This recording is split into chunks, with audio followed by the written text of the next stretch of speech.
Hi there, do you like Subnautica and or Magic the Gathering? Then check this out.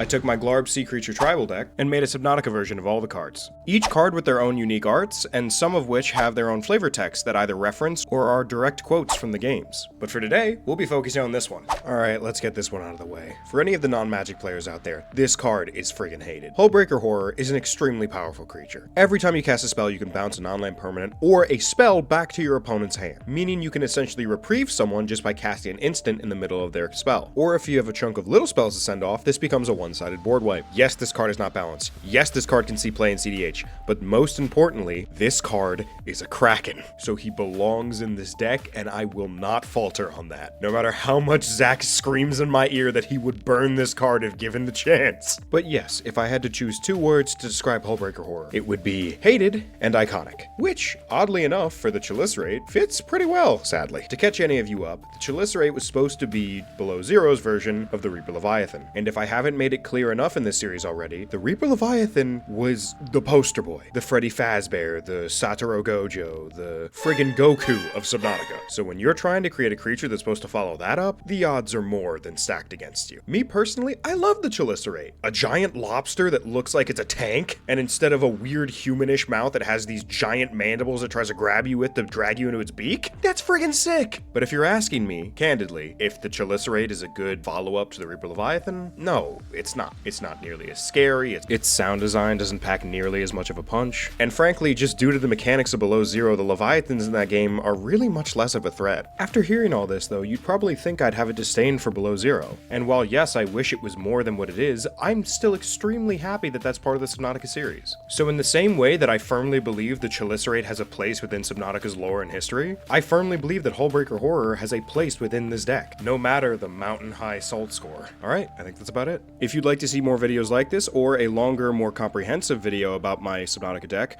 please click the link in the description. Oh, and subscribe for more!